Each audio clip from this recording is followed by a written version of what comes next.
So this week has been a very Tampa Bay sports heavy week for me. And that's unusual living in Michigan. And somehow all of these teams outside of the Bucks are finding ways to hurt me. Oh, Yes. The Rays practically yeah. sweeping the Tigers, the Magic landing the number one overall pick in the NBA lottery. And the Lightning aren't really doing anything to hurt me. It's just seeing another team put together a dynasty. It makes me feel a little threatened as a Red Wings fan. It's like, hey, dynasties are our thing. That makes sense. The Magic, I don't really claim as a Tampa fan. I don't affiliate myself with the Orlando Magic. Um, they wanted to get cute and put a franchise in Orlando because of Disney, and it just has not worked out. That franchise is not good. But the rest of what you said, yes. The person you traded to the Tampa Bay Rays hit 2 home runs against the Tigers today. You knew it was going to happen that way. Isaac Paredes was killing it. Only way it can happen. Austin Meadows has vertigo or something. It's just not. Yeah, it's weird. He's been our best hitter until this, but he's just randomly out right now. Yeah, Rays win trades. That's the name of the game for them. But as we've said multiple times before, when we start getting off the football topic, this is a Buccaneers podcast. And we are back with another episode of the Creamsicle Chronicles. As always, I am Garrett Ballard doing the intro today. With me, it's JT Olson. JT, how are you doing? I'd be better if one of these Detroit teams could just do something. Hey, Red Wings coming up. They're coming up. They will. The Iser plan is in full effect. Yep, exactly. Matter of time.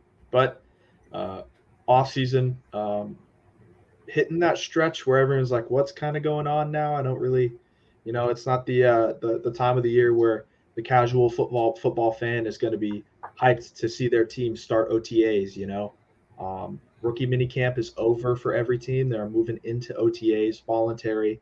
Tom Brady, is he there? I don't think he is. No, I haven't seen anything for him to be there yet. Which is fine. But it's kind of that time of year where it's kind of like a dry point of football. Yeah, I mean, I know you and I are soaking up all this OTA minicamp content because, we're like that. Right. My wife would call me a nerd and she would not be wrong. Yeah, exactly. We are. But yeah, the draft is over. The big waves of free agency are over. And we're kind of clinging to any bit of news we can right now before the long summer months. Mm-hmm. Luckily, we still have some residual content to talk about, talking about some of the other teams in the NFL draft, specifically some of the teams the Bucs are going to face this year, or teams who we feel could be a threat to the Bucs.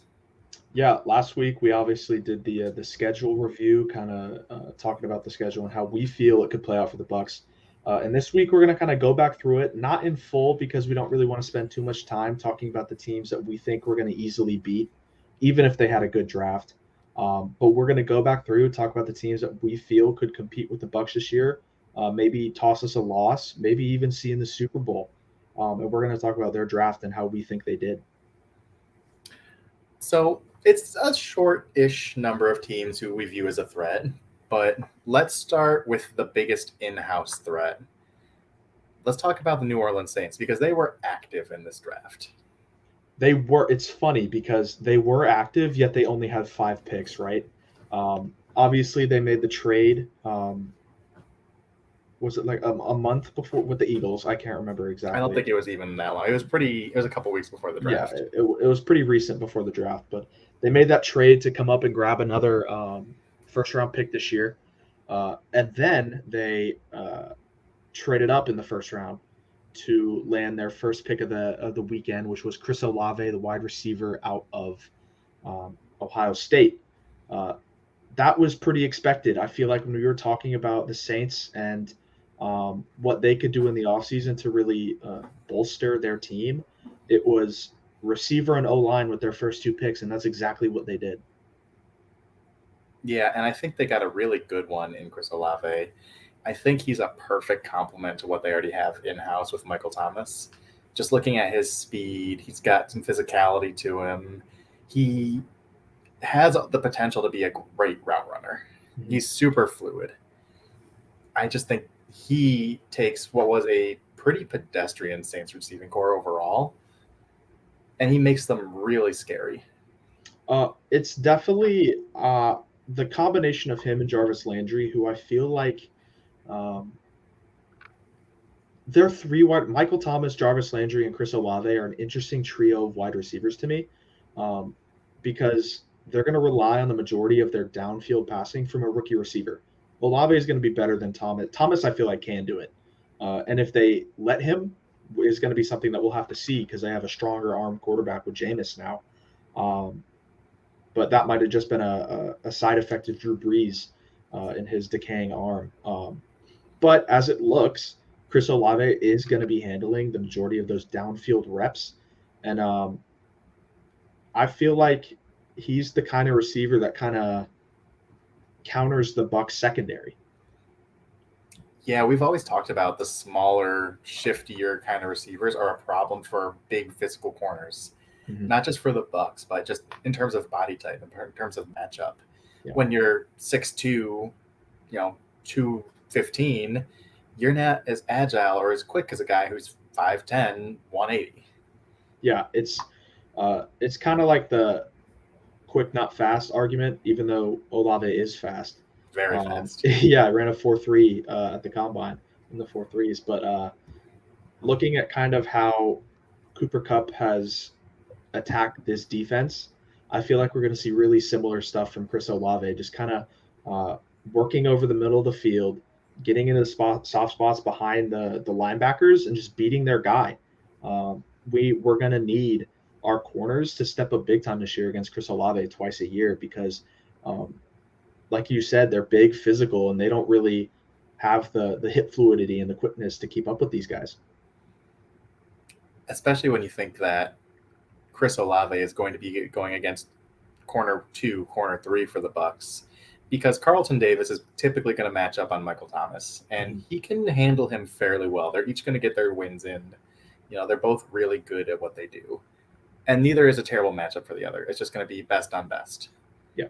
Chris Olave versus Jamel Dean could be a problem, even though Jamel Dean is fast enough to stay with him deep. Olave is much more fluid. Chris Olave versus Sean Murphy-Bunting, that could be a big problem. That could be a very big problem. And for the sake of my sanity, I'm hoping that they run Jarvis Landry, who they signed recently earlier this week, in the slot, because odds are we will see Murphy-Bunting run out of the slot almost exclusively. And I would much rather feel comfortable with Jarvis Landry there rather than Chris Olave. And here's my thing about Jarvis Landry. Yeah. He's gotten a lot of criticism over the course of his career because he's kind of early in his career was treated like a number 1 receiver because he got a lot of targets, does a lot of yak, and he's never really been a number 1 guy. Some people have talked about him that way. Even a number 2 guy like he was in Cleveland, he's kind of a lower tier number 2. If he's your third option behind Michael Thomas and Chris Olave, that's good depth. It's a good role for him. Definitely. I mean, I'm on record not being the biggest fan of Landry's in Cleveland, just because, like, until they got OBJ, he was the one. Like, he was the dude there.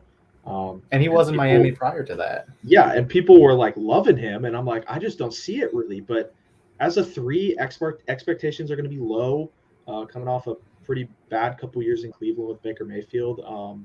It's going to be interesting to see how he's deployed, but he's definitely a capable receiver in this role. So I think that's the big Saints pick worth talking about is Chris Olave. Definitely. And it's their best one for sure. Even though they did have a second first-round pick, I think he's the only real difference maker in this class. Yeah, so their other first-round pick, we nailed. I'm pretty sure on our, just kind of talking about the Saints, Trevor Penning had been mocked there a ton. We knew they liked him, and if he was there, the odds were they were going to pick him, and they did. This is a big offensive tackle from Northern Iowa. It's Iowa, right? Yeah. Okay, Northern Iowa, and he is a nasty guy. Like, he's a really, really mean offensive lineman, but he's pretty raw still. Like he can't really handle a bull rush despite his physicality. Doesn't have the best anchor. Um, and I just feel like our edge rushers and their ability to just use a multitude of different pass rush moves, speed to power, bend around the edge, like long arm, that kind of thing, we're going to be able to get by him. Yeah, he's a guy who is very toolsy, but one, he's coming from a lower level college, which means it's going to be a huge jump for him. And even seeing the jump from Northern Iowa to the Senior Bowl, this is a guy who's going to hold a lot. A guy like Joe Tryon-Truenka, he could blow right by Penning, and he's going to draw flags. He's going to get to the quarterback. Penning is a work in progress. Yeah, that's a good way to put it. I don't want to spend too much time on this pick, but this is definitely something that Saints fans and Bucks fans should not expect, like a lockdown tackle in year one. This is not going to be a guy that shuts down your top edge rusher right out of the gate. If that ever happens, it'll take a couple of years for him to get there. He's no Tristan Wirfs, that's for sure. That's few are. Not exactly a fair bar, but I mean, I wouldn't even say he's Andrew Thomas, who had an underwhelming rookie year. Yeah, I don't think if you were to put him in that first round class of 2020, first round class, was it 2020? Yeah. Andrew Thomas, Jedrick Wills, Tristan Wirfs. I think he slots right behind those guys ahead of Austin Jackson, who Miami took. Oh, what about Mekhi Becton? Oh, yeah, behind Mekhi Becton for sure. Behind, yeah. So he's fifth, and I think that would, if he was in that class, it would have been Miami's pick. But they took Austin Jackson, unfortunately for them. So, the rest of their draft, their round 2 pick was Alante Taylor, a corner out of Tennessee. I like Alante Taylor. I thought that was kind of high for him. Thought that was a little bit of a reach.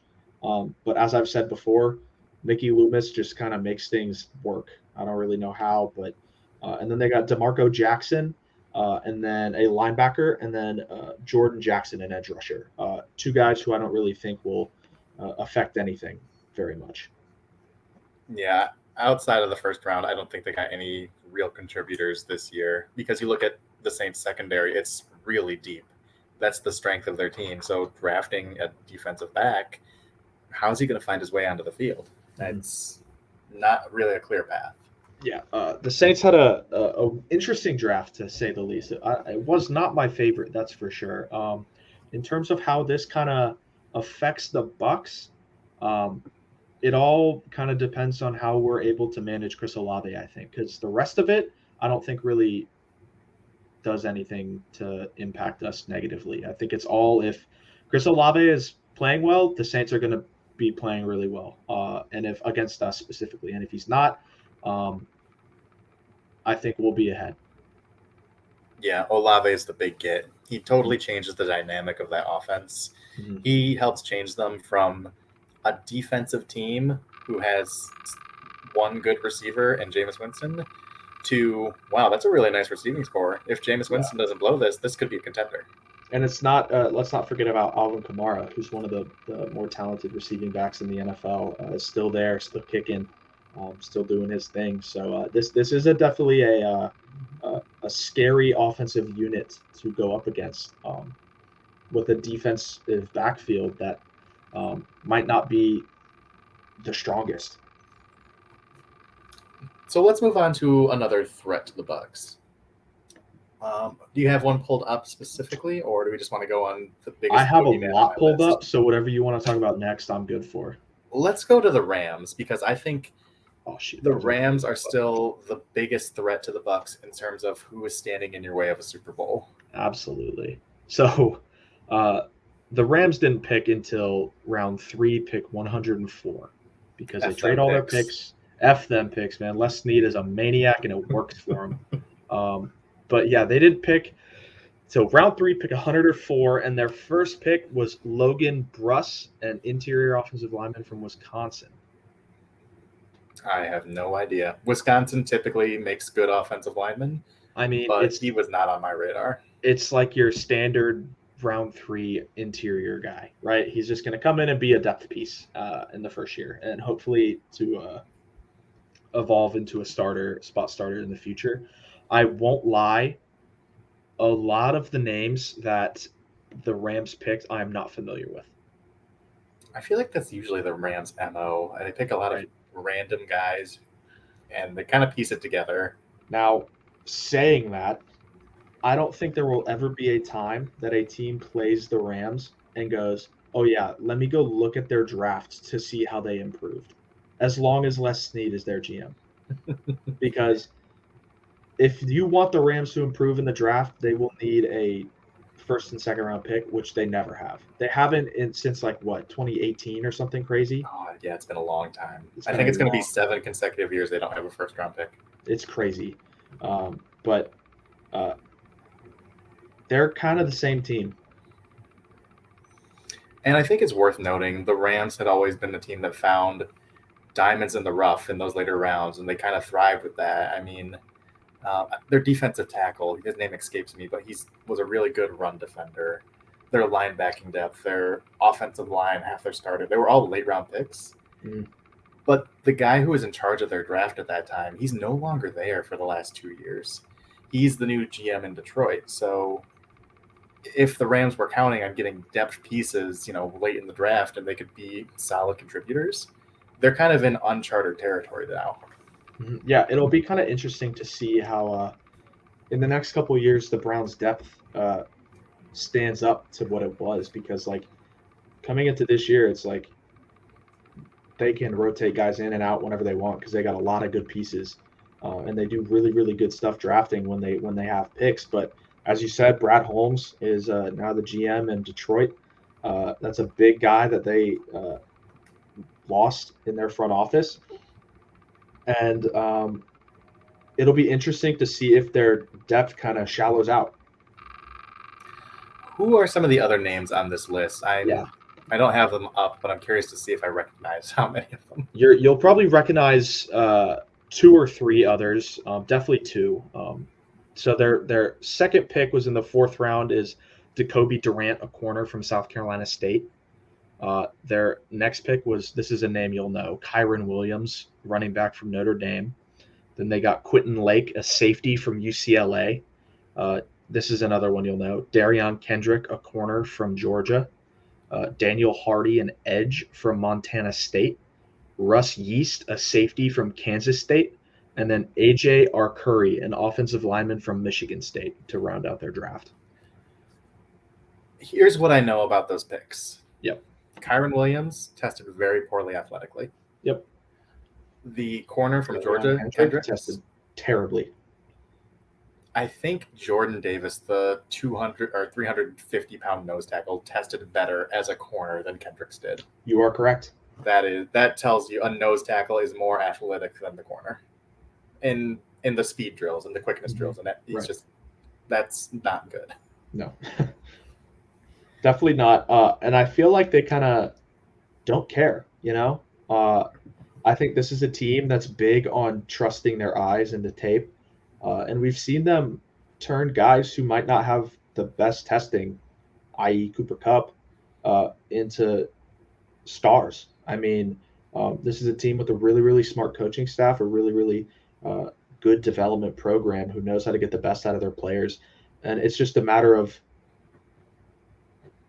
is the testing too bad? Because I think for Kendrick, I think it is. I think so too. Williams, I can see a role because he can catch the ball, he can block. And he can block really well. There's a place for him. He's not going to be a primary ball carrier in the backfield with Darrell Henderson and Cam Akers. That's for sure. He's a third down back at best. At best, yeah. So Rams draft, kind of what you'd expect from a team who made their first pick outside the top 100. So mostly special teams, I'm looking there. Yeah, definitely. Again, in terms of how this affects the Bucs, same outlook as last year. They're a really, really good team, and they've earned the respect that they need to be given, because until we beat them, they will be favorites in my eyes. Agreed. Let's shift gears. A team that had no picks inside the top 100 to a team that had 2 picks in the first round. Yep. Let's talk about the Green Bay Packers. So the Packers came into this draft with picks 22 and 28. needing a wide receiver, a linebacker, and a defensive lineman as their main picks, right? And they came out of it with two of those three. A lot of people would expect one of them to be receiver, but they were not. They were the other two. And I did see something after saying Aaron Rodgers knew their plans. They had 6 receivers they were going to take at 22, and they were all gone. So that's uh, Garrett Williams, Drake London, Jamison Williams, Chris Olave, Jahan Dotson, and Traylon Burks. Those are the 6 receivers that were taken. Those were the only 6 the Packers felt comfortable taking in the first round. So that makes sense. You don't really want to reach on a player. The 2 players they did get were linebacker from Georgia, Quay Walker, and another Georgia Bulldog, Devonta Wyatt, a guy that the Bucs had on, or a lot of Bucs fans thought the Bucs had on their radar high. I find this wide receiver thing with Aaron Rodgers hysterical at this point. It is funny. If it'd be even funnier if they didn't address it immediately in the second round. I know, it's just, hey Aaron, come back. We're gonna get you the weapons, and then they immediately draft a quarterback. No, we're cool this time, Aaron. Come on back, and they immediately trade the best wide receiver in the league. It's like, no, don't worry, we traded him, but we're gonna replace him. And but I'm sure he's okay with it. He's getting paid $50 million. Oh yeah, what is Aaron Rodgers there? He's in a hut somewhere smoking weed. Yeah, exactly. In terms of the players they did get, I found these 2 to be a little bit underwhelming. Quay Walker, that was notably higher than I thought he should be going. And we talked about Devonta Wyatt a lot in terms of the Bucs and some of his shortcomings in terms of his low production numbers, his being an older prospect. There were concerns there, even though I think we both reasonably liked him. Right. But I came away for a team that had 2 first-round picks that's in a win-now window with a, 38, 39-year-old quarterback. I thought it was an underwhelming first round. Yeah, I mean, I like the Wyatt pick. I just really like him as a player, I think, a little bit more than you do. But the Quay Walker pick, I'm kind of on board with you. I wasn't fully a huge fan of his talk in the first round. I think he's a fine player. But first round was a bit rich for me. Especially he's a player who could have gone mid-second, late second to me. Yeah, I think that's fine. Let me just pull up. I think, especially looking at like the linebackers that were available at the time, namely all of them. All of them. Devin Lloyd, though, I think Devin Lloyd was the best linebacker in this draft. So passing up on him for a guy that I didn't view in the same light was kind of tough for me to see, but I'm sure they have their reasons. Yeah, and I know Nakobe Dean is a guy I liked, and I think his tape was a lot better. But I mean, even if the measurables scare you off, a guy who I think is 5'11", he doesn't look especially fast. He didn't do athletic testing. There are other options. I mean, comparable options to what they got in Quay Walker. I would agree. I think you're drafting Quay Walker with the hopes that he becomes Devondre Campbell. I think that's a fair expectation. Well, a fair hope, not so much an expectation. Yeah, expectation might not be the best word for it because that's a steep road. That's an all-pro linebacker we're talking about. Like, that guy's a stud. So if you're drafting him with that hope, sure. But like, you kind of got to tender those expectations because it's likely not going to happen. And I don't know how the linebackers look for you, but there were guys like Leo Chanal, who is an incredible athlete. Troy Anderson out of, was it North Dakota? South? Was it Montana? Yeah. An incredible athlete. Looks like he has a ton of potential. There were guys who were in that same bucket for me, who they could have got later on. Yeah, they went like mid to late day 2. That value would have been worlds better. Like if you take who's someone they could have grabbed at 20, even trade down from 22, get a couple more picks, say we don't really like our options here. Trade down, get Christian Watson on a 5th-year deal, like a 5th-year option, still take Devonta Wyatt, and then take Troy Anderson or is it Troy? Is it Trey or Troy? I think it's Troy. Troy Anderson, Montana State, or Leo Chanal in like late round 2, round 3, that's better in my opinion. No, I definitely agree. Yeah. This is not good value. And I'm not someone who writes off linebackers as a positional value kind of thing necessarily. I mean, It's just- 22's whatever. Like that's It's fine. reasonable. Yeah. It's just this specific linebacker did not impress me at that point in the draft. Right. So let's kind of move on to their day 2 picks. They had 2 of them. Their first, they traded up for Christian Watson, wide receiver from North Dakota State. I'm documented on this podcast saying that I think Christian Watson's hype was a bit overrated coming into the draft. I think he's a talented receiver, but it's a lot of projection right now. He's tall and fast right now, and he doesn't really play the position to the ability that you really want him to yet. Yeah. I think you're forgetting 2 things with Christian Watson. Okay. He's very tall and very fast. Yeah, you're right. He is very tall and very fast. What was it, 6'4", 4'3", something? Athletically, he is the most gifted wide receiver to test since Calvin Johnson. And there's been no better wide receiver outside of Megatron. Yeah, that is correct. I'm still going to say the same thing. I think it's a lot of projection based off of athleticism, and I'm kind of okay with it because a lot of the times athleticism will lead to really good results, even if the guy is not the greatest. So athleticism building blocks are always okay with me. I'd much rather them take that guy than someone who doesn't have the same ceiling. And it's kind of just relating back to what you said. A team that is supposedly in win now making this move is kind of strange to me. No, it really is.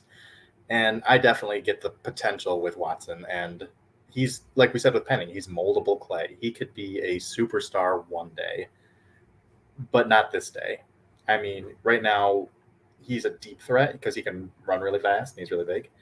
But in terms of route running, he's not there. Yeah. He is coming from a lower level program in our North Dakota State, which will take some time to transition. So one day is fine and dandy, but this day, Aaron Rodgers is almost 40 and your window is closing fast. Yeah, exactly. I just feel like Packers fans are going to be kind of let down when the season starts, I think, because they went from Devonta Adams, who's the best receiver in football, in my opinion, to a guy that they've heard so much hype about, who tested off the charts, who is this freak athlete, 6'4", runs like a million miles an hour, like he's crazy fast. Went to North Dakota State, so he's staying up north in the Midwest, and he's going to kind of get on the field and not meet expectations for a lot of people, and I can't say I'd be shocked. As a Bucs fan, I'm very comfortable with that Watson pick right now. Yeah, me too. I'm comfortable that we'll be able to guard him. That's a guy that a guy like Jamel Dean can cover because Dean is also big and fast, and you're not asking him to be much more when you're covering Watson. Yep, just run in a straight line and stay close to him, pretty much. So let's run through some of their other notable picks because I know there's one pick that I thought was a great pick, and then is it the next one? Yes. Yeah. So their next pick, both on record loving this guy, is Sean Ryan, and probable interior offensive lineman from UCLA. Their 4th round pick, Romeo, is it Daubs? Wide receiver from Nevada. Mm-hmm. I think know. That's how you pronounce it, Daub. Okay, Daub. Okay. Pick another 4th round pick. Sorry, Zach Tom, an offensive lineman from Wake Forest. I thought this was a good pick. This is a guy who I thought was a little bit underrated, and I kind of liked. So, their 1st round 5 pick was a guy that I did not expect to fall this far. South Carolina edge rusher Kingsley and Agbare. Is it? I might have butchered that last name, but I think that's pretty close to right. Okay, cool. And then they had 2. Is it only 2? 4 round 7 picks. One of them is a safety from Georgia Tech, Tariq Carpenter. One is a defensive tackle from Miami, Jonathan Ford. Dude is a mammoth. Another one was Rasheed Walker, an offensive tackle from Penn State. Really like this one. Really high upside offensive tackle. Um, and then their last pick of the draft was another wide receiver, this time from Nebraska, Samari Torre. So, As critical as we were on the Packers' first couple of picks, They this is what killed it. makes the Packers a great franchise. they killed it past those first few. This is really good. Yeah, like you said, we're both really high on Ryan. I had him as a top 20 player in this draft. I think he has elite guard potential. But Zach Tom from Wake Forest, I think he was a really good potential pick too. I think there's a lot of value there. Like you mentioned with Walker, he has a lot of physical tools to work with. And Abare, they could put some weight on him, and he could play kind of like a Will Golston role for them. Definitely. There is value in those picks. Those could all be contributors, if not this year, then next year. So after those first couple of picks for me, I thought they had a really, really strong draft. Yeah, they definitely killed it. I was a big fan of what they did on late day 2, day 3 specifically. And I'm excited to see how they kind of develop those players, see how they work them in, if they do play them this year, and if not, how they work them in the future. Yep. This is a group I hope I'm wrong on for the Bucks, because I think this could be a problem for them if Ryan is what I think he can be. If Anabare, can become a starting or contributing defensive lineman, there is talent to work with here, and it could be the difference between a Super Bowl and not. I mean, as long as Aaron Rodgers is their quarterback, they're going to pose a threat to anyone in the NFC. So, even without a receiver. Yeah, and I think Christian Watson will be fine, but maybe not this year. And this year's all that matters. Yep. All right, who is our next team we've got up? Can I pick one? Oh, please.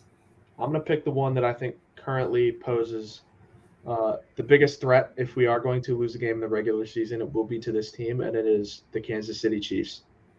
Okay. Yep. I know you are really high on this draft. I'm very high on this draft. So the Chiefs, as we all know, top 4 team in the NFL.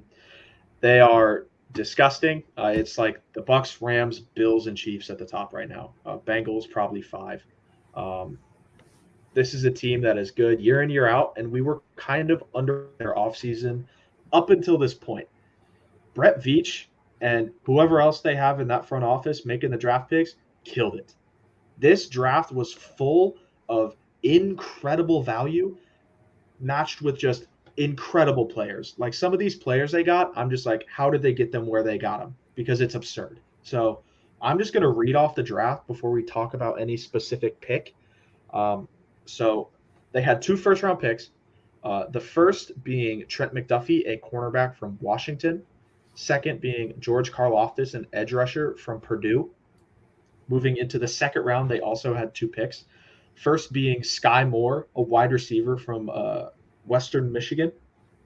They took Brian Cook, a safety from Cincinnati, with their next pick. Moving into the third round, they had 1 pick. They took Leo Chanal, a linebacker from Wisconsin. Fourth round, they took Joshua Williams, a cornerback from Fayetteville State. Fifth round, they got Darian Kennard, an offensive lineman from Kentucky. Seventh round, they had 3 picks. They took Jalen Watson, a cornerback from Washington State, Isaiah Pacheco, a running back from Rutgers, and Nazeeh, sorry if I butcher your name, Nazeeh Johnson, a safety from Marshall. I'm not familiar with him, but that draft is phenomenal.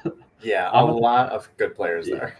I'm going to talk about just their first 2 picks a little bit, specifically George Karlaftis. I think McDuffie, very good player. I think that's right around the range where I would have drafted him also. So I have 0 complaints on that pick, and they needed a corner. So, but the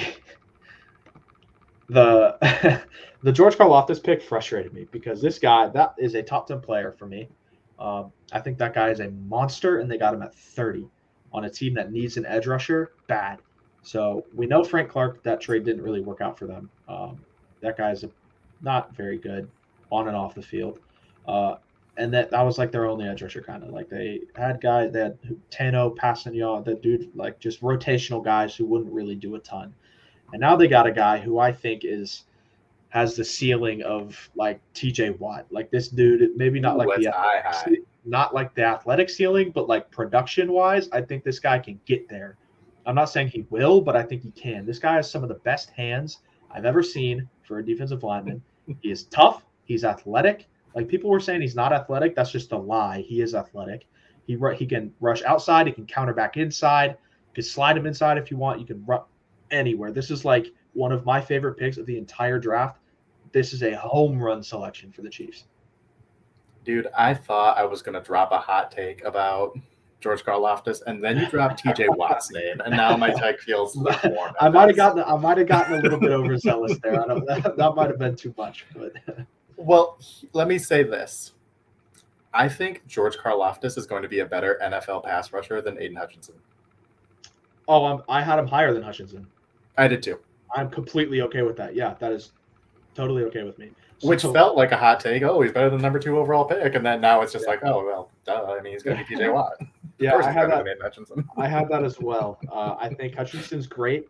I think they were both top 10 players for me, but I think Karlaftis can just be a different animal. I'm really excited to see that. Unfortunately, 1 week it'll be at the expense of the Bucs. I'm not really looking forward to that. Odds are he'll be going against Donovan Smith because I don't think anyone's going to really want to put their best pass rusher over Tristan Wirfs, especially a rookie, I feel like. But I'm pumped for this pick, man. Like as just a football fan, I'm pumped. As a Bucs fan, I hate it. But yeah. Yeah, I as well really liked George Karlaftis. I think him sliding like he did, I didn't ever really understand. I knew there was like some body type concerns, like, oh, this is his arm length, this is his athletic ability. I'm like, dude is great. Yeah, he's very good. I'm a huge fan of George Karlaftis. So yeah, but I don't want to shadow over the other draft because that just every pick I loved. Like this is one of my favorite drafts. Let me talk on Skye Moore because he's kind of the local kid for me. Kalamazoo is only like 45 minutes down the road. He obviously will not replace Tyreek Hill. No one they could have drafted is going to replace Tyreek Hill.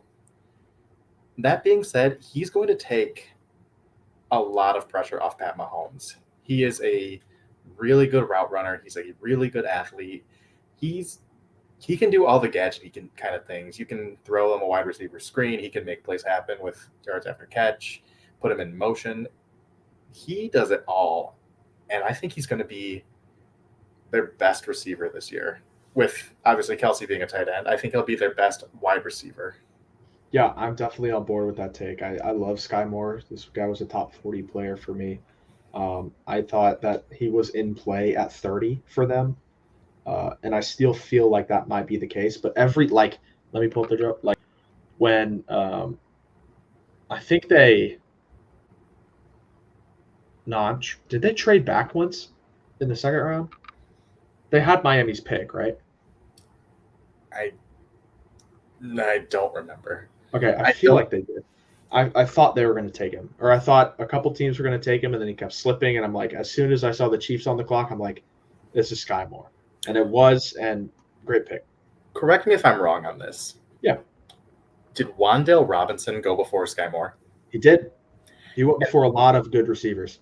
And I like Wan'Dale Robinson more than a lot of people. That's ridiculous. It is absurd. They are not even in the same tier.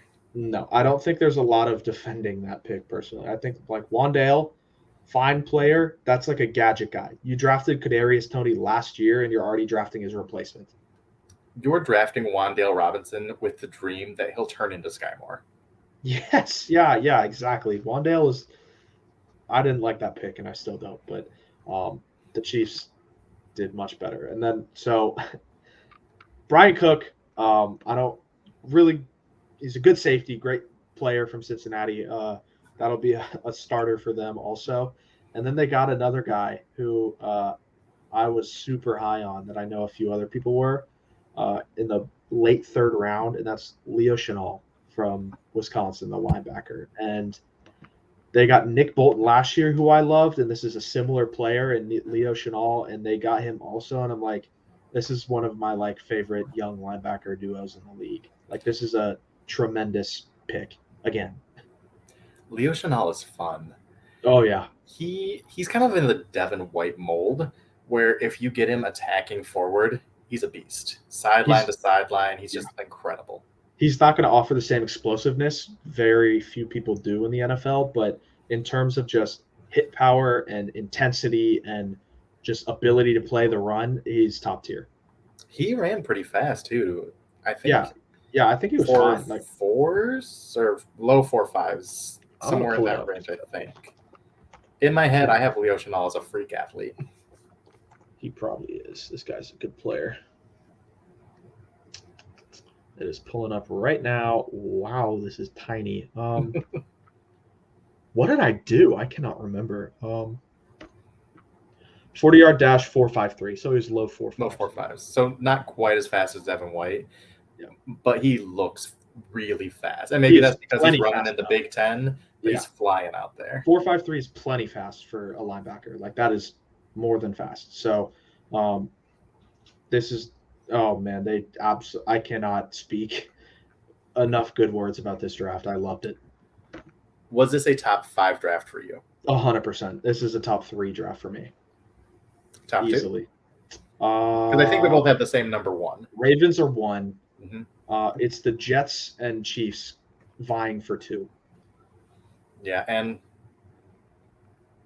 we play 2 of those 3 teams this year. We do. Go Bucks. Why don't we use that as a perfect set? Oh, no, I don't want to leave yet. Darian Kennard in the 5th round is just silly. Joshua Williams is a good depth piece, a nice developmental corner from Fayetteville State, a small school. I don't really know a ton about their 7th round picks, but up until then, I thought this is an A+ draft. Yeah, I'll touch on Kennard a little bit. Yeah. Dude is huge, and dude is light on his feet. Yeah, dude is gigantic. He's a guy who a lot of people project to guard. I think he could play tackle. He's one of those guys. He has the movement ability to do it. It's just I'd stick him. Where's his best position? Yeah, I'd stick him at guard. But yeah, love. I could talk about this draft for a while. I don't want to take up too much time, but I loved it. We are kind of getting up there on time. Do we want to cut any of these teams that we were planning on talking about? Who do we have left on the list here? So we have the Browns, Niners, Bengals, and Ravens. And then if we want to, we could talk about the Bills. Browns, Niners, Bengals. Let's talk about the Niners. And then we can pick one of the AFC teams. Let's go with the Bills because I think they're favored right now to win the AFC as a potential Super Bowl matchup. Repeat that really quickly. I kind of froze. Couldn't hear it. Let's go Niners and Bills. Okay. So cut those 2 or talk about them? We'll keep those 2. Okay, cool. So Browns, Bengals, and Ravens are going. Ravens, just quickly, had the best draft. They absolutely killed it. So it was a great draft. Yeah, it was ridiculous how good it was. I could have a full show. We could talk about just that draft. Absolutely. So do we want to start with the Niners since we're playing them in the regular season? Yes, and they were a playoff team last year, went to the NFC Championship game, and were very close to going to the Super Bowl. Yeah, they were they leading in that game at one point? It was a close game the whole way. It was a close game, yeah. And now they are likely going to be transitioning from Jimmy Garoppolo to Trey Lance. At least that's what I expect. I think that's what you expect at some point in the season. I expect it probably a little bit earlier, but they didn't pick until 61st overall in the 2nd round due to the trade that they made with the Dolphins to trade up and get Trey Lance last year. So it was the Dolphins, right? Or was it the Eagles? They made a trade to get up to 3 overall and pick Trey Lance. Their first pick, I don't either. But their first pick was Drake Jackson, an edge rusher from USC. Do we want to go one by one or just read them all off and kind of? Let's run through them all, and then we'll touch on some of our favorite picks. Yeah. So Their next pick was 93rd overall. It was Tyrion Davis-Price, or Ty Davis-Price, a running back from LSU. Then they picked Danny Gray, a wide receiver from SMU. Following that, they picked Spencer Burford, an offensive lineman from UTSA, University of Texas San Antonio. After that, in the 5th round, they picked Samuel Womack, a cornerback from Toledo. Oh gosh, I'm going to butcher this. They picked Nick Zakelj, an offensive lineman from Fordham. I am so sorry. And then they picked Kalia Davis, a defensive lineman from UCF. They picked Tariq Castro Fields, a DB from Penn State. And then Mr. Irrelevant pick, they picked Iowa State quarterback Brock Purdy. Oh, I forgot Purdy snuck into the draft. Yeah, he snuck in there, man. Man, Brock Purdy, wow. Do you want to start us off here? You got a pick that kind of sticks out to you? Let's start with their first one, with Drake Jackson. Yeah. Early in the process, Drake Jackson was getting late first-round conversation. And he is a guy who, I think if I remember correctly, he was a little bit lighter. He's more of a finesse player, but he's a bendy pass rusher. Yeah. I'd never thought he was a first-round guy, but I think getting him where they got him was really good value for what he could be for them. Yeah, I think 61st overall is this is a guy I probably would have taken inside the top 50 just banking on traits. And we know how successful the 49ers have been with developing defensive line talent. So this is a tremendous pick for them, in my opinion. This could be a pick that yields high dividends for them in probably 2 years. Do you remember the 07 Patriots and how they lost to the Giants? Yeah. And how they had that pass rush defensive line. They called it their NASCAR package, where it was just basically 4 defensive ends rushing the passer. Vaguely, I was 7, but yeah. Well, you are looking at like a reincarnation of it. They are just drafting pass rusher after pass rusher after pass rusher. And imagine Bosa and Jackson and all the guys whoever they have. They can line up so many pass rushers and give you so many looks. And that is a scary concept to me. Yeah, I do think Drake Jackson is probably primarily an edge rusher. I don't think they're going to really slide him inside very much. Whereas I think if you're going to switch guys around, it'll be Armstead and Bosa, is what I'm kind of trying to say. Because like you said, he is lighter. He is a bit more finesse. I don't think he'd be able to hang with the big dogs there in the middle. But just that wall of speed coming at. Oh, it's going to be lethal. There's no doubt about it. If everything goes to plan, which I'd expect it to, honestly, it'll be pretty fun to watch. I love defensive line, and I know you do too. So that's one we'll probably both be keeping an eye on there in San Francisco. Of the remaining guys, is there anyone who stood out, or is this a situation where their big pick is the pick they made last year, investing this year's resources into it? I mean, that's obviously going to be the case, regardless of who they pick this year. I think, teams will be like, oh, yeah, our first-round pick was like the Eagles. They'll be like, oh, our second first-round pick was A.J. Brown, or, stuff like that. We got Shaq Mason in the 5th. We got Shaq Mason in the 5th. Exactly, stuff like that. And Trey Lance for 2 first-round picks is a worthy gamble, I feel like. We've talked about it plenty last week. But in this year, I honestly didn't love their draft other than Drake Jackson, and the other pick I kind of liked was Spencer Burford, offensive lineman from UTSA. I thought that was a pretty nice developmental pick. I think he was pretty good this last year. Was a really good, reliable offensive lineman for UTSA, given it is a small school. But they drafted another running back on day 2 after getting Elijah Mitchell in late, and he was good for them.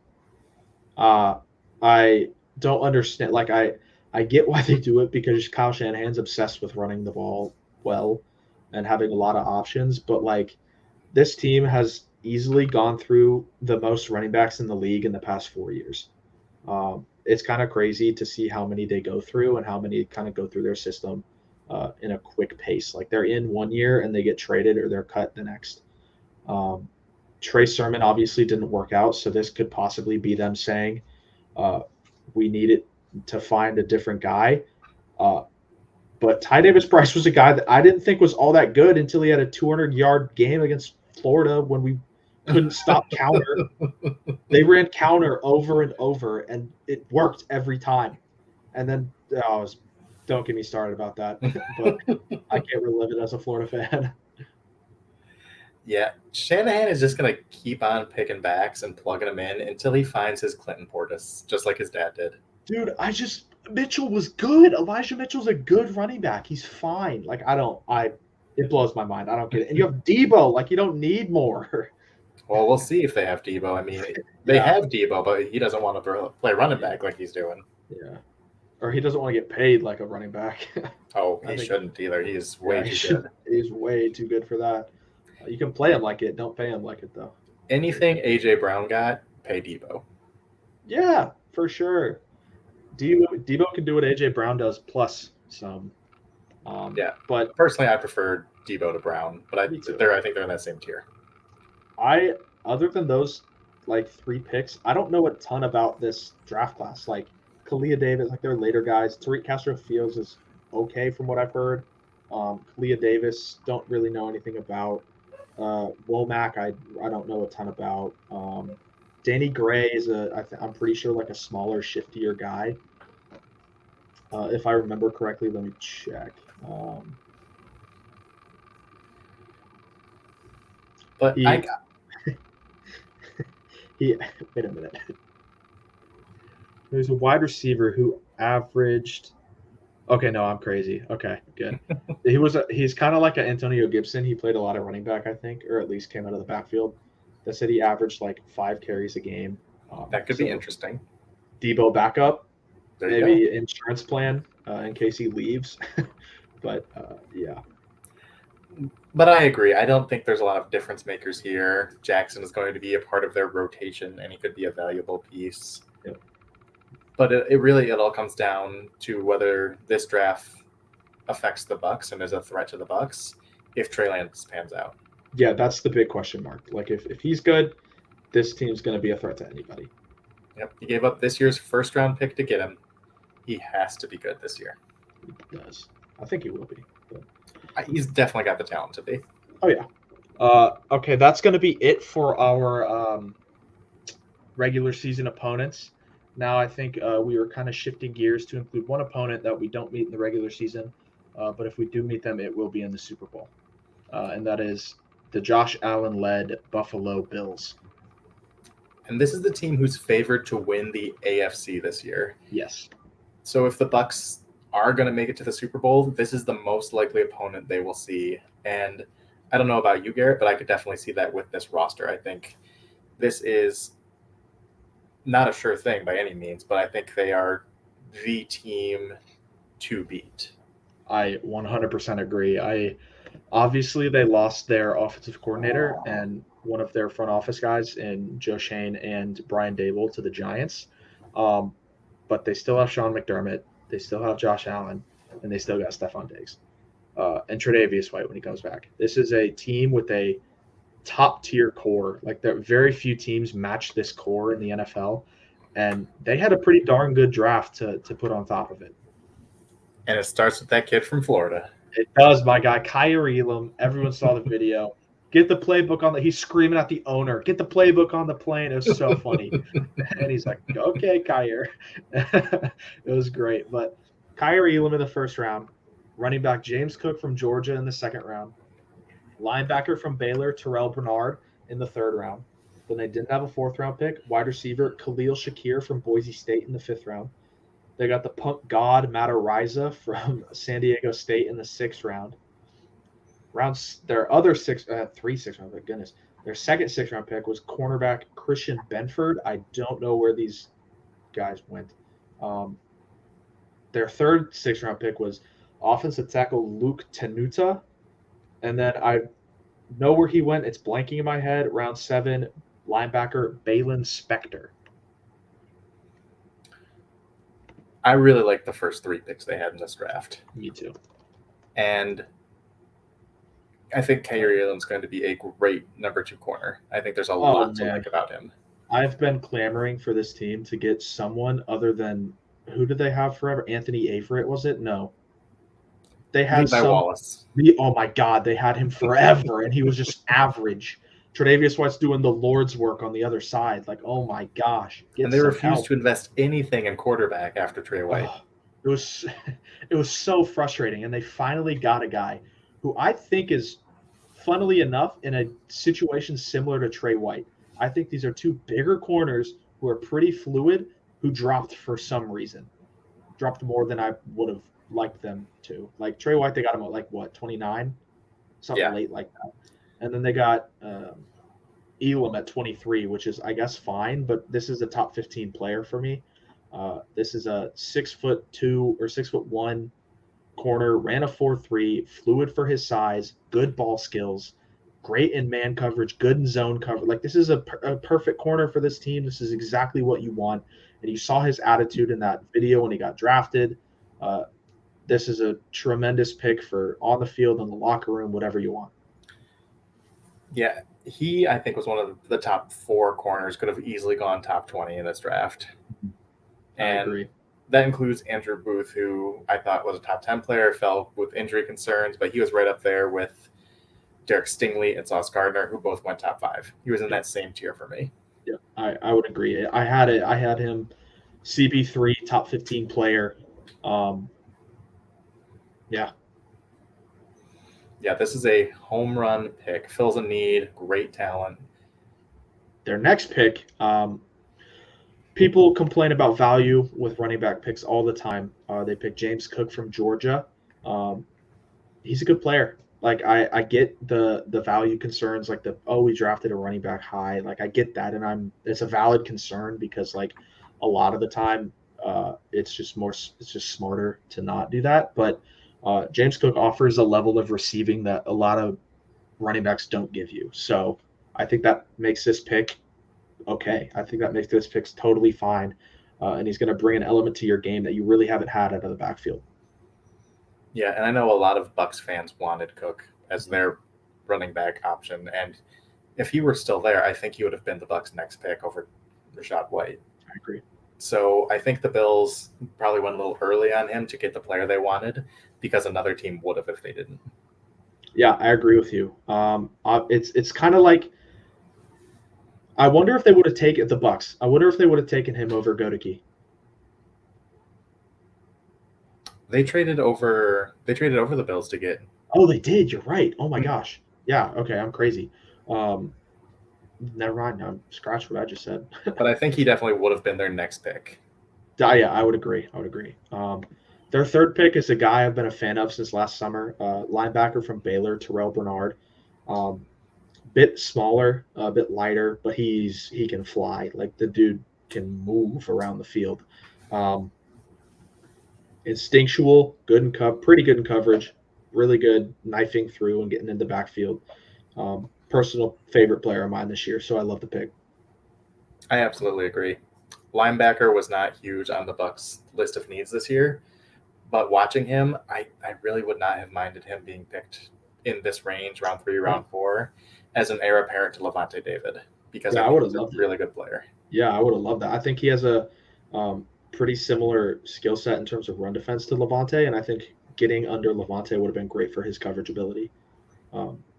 And I think he'd be a definite upgrade over what they have in KJ Britt and Grant Stewart, who I both like in their current role, but I don't ever want them as my starting linebacker. I love Stewart as a gunner on yes punts and kickoffs. That dude makes every tackle, but I don't want him playing in a game. Like, I don't want him in there on 2nd and 5 against Patrick Mahomes or whatever. But yeah, their next pick, another name that I think is a good player, is Khalil Shakir from Boise State, a wide receiver. This is a guy that my buddy of mine, Austin Mole, Blue Chip Scouting, loved. And his tape he has a lot of those big flashy catches on tape that just catch your eye. Yeah, he was in that next tier with guys like Dobe, who we've talked about, or even Alec Pierce, who I know went a lot earlier than this. He was kind of in that same kind of mid-round potential contributor bucket. It was a pretty big bucket, so it kind of could just like big range of where they could go. But to get him where they did round 5, pick 148, I think that's tremendous value. I definitely think so. Yeah. Speaking of tremendous value, if you're going to take a punter, the 6th round is where you want to take him as opposed to the 4th. Yeah, I'd agree. I think the punter pick kind of the blow of it softened when we got Zion McCollum, because that's who I wanted at that pick. But yeah, not ideal. Like we said before, think he's a good punter. Not in the 4th round. It's kind of how it goes. I haven't watched a lot of punters this year, but I think if you're in the nickname Punt God, you're probably pretty good at punting. Yeah, I think if anyone did watch a punter, it was Matt Araiza. And the dude hits 80-yard bombs on the reg. Like, he's just churning them out. Dude's a monster. Has a freak leg.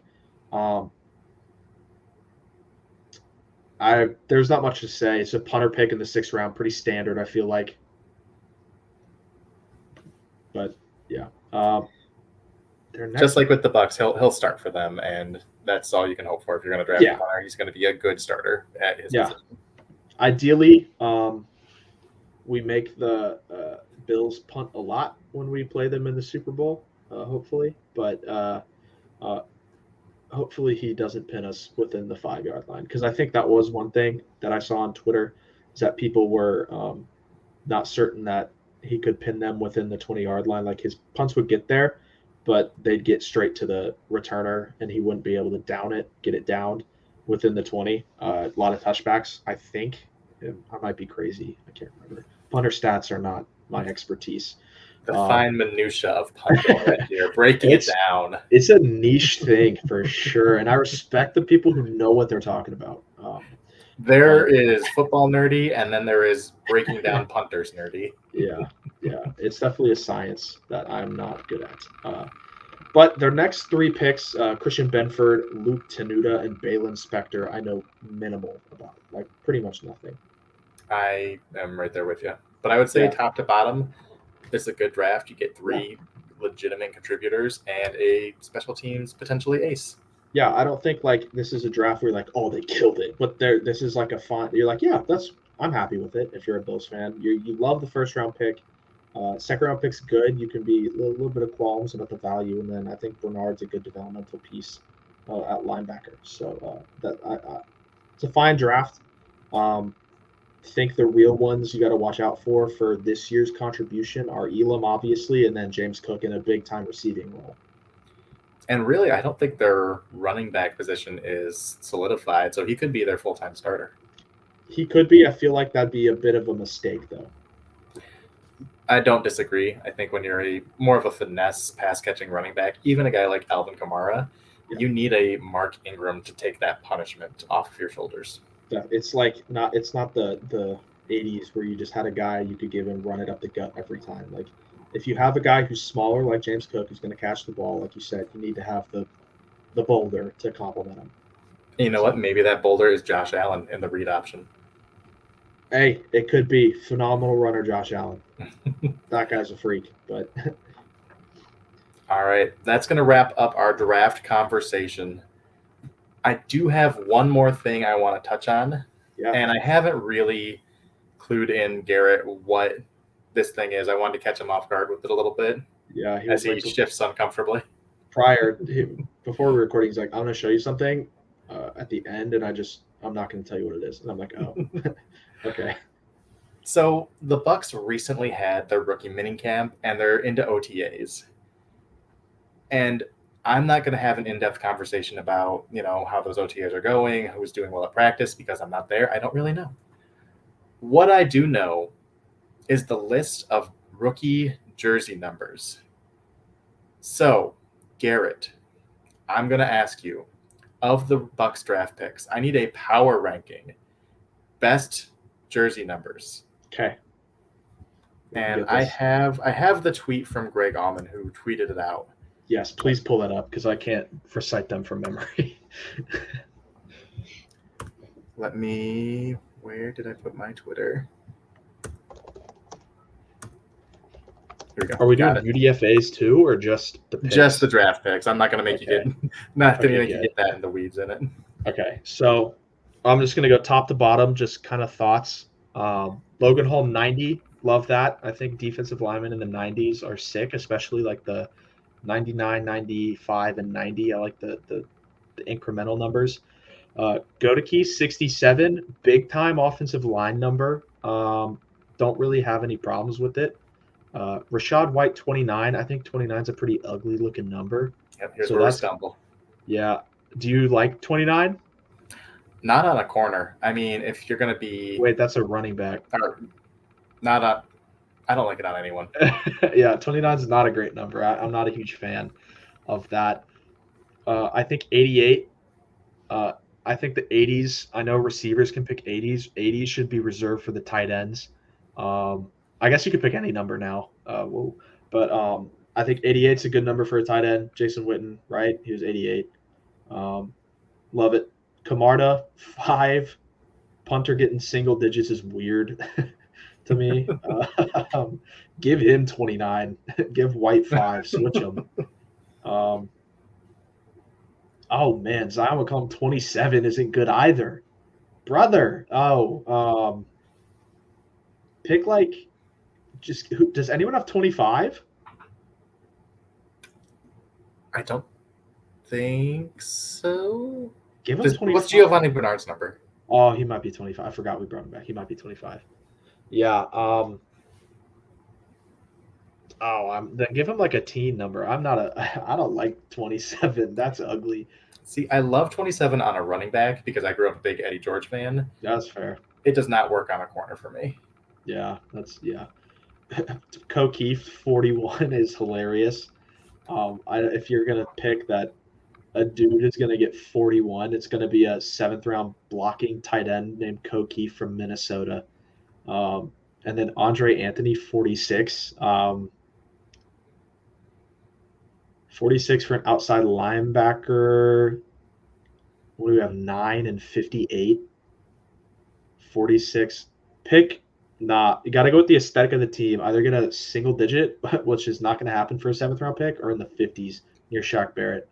Well, fun fact about Andre Anthony, he picked 46 because it was the age he was drafted. That's a good one. I like that. That's really funny. So that's true. That is true. Give me your top 3 aesthetically pleasing jerseys from this list. So I think 1, I'm going to go with Logan Hall. 2, I'm going to go with Cade Otton. And 3, I'm going to go with Luke Godeke. All right. I like it. I would put – see, I like the single-digit punter. I would go Camarda 1 because something about that round 5 on the punter's belly, just a round number, it works for me. I don't know. Give a punter 99 and we'll talk. I love defensive lineman number on punters too. It's something about it's hilarious. Yeah, it's so funny. So I'd go Camarda 1, Godeke 2 because that's just a glass eating kind of number. Oh, for sure. And O'Keefe as number 3 because it's a grimy, dirty number for a grimy, dirty position. That was my 4th for sure. I love that. And then I think I think we both agree Rashad White and Zion McCollum got to change them numbers before their career ends. I think they'll have a chance to. It's a death sentence. Give White 37 or something, Sean Alexander vibes. Yeah, even give him 27. Give White 27. Give McCollum, I don't know, man. 7. I don't know. Just cut the 2 out. Or 2. 2 or 7. There we go. All right. With that, we are going to wrap it up here on the Creamsicle Chronicle podcast. He is Garrett Ballard. You can follow him on Twitter at NFL Ballard. I am JT Olson. Follow me at Twitter at Icewater Olson. We are a part of the Around the Block Network. You can follow all of our podcasting work there. But with that said, Garrett, any final words to the people? As always, go Bucks, man. Thanks for listening. Go Bucks.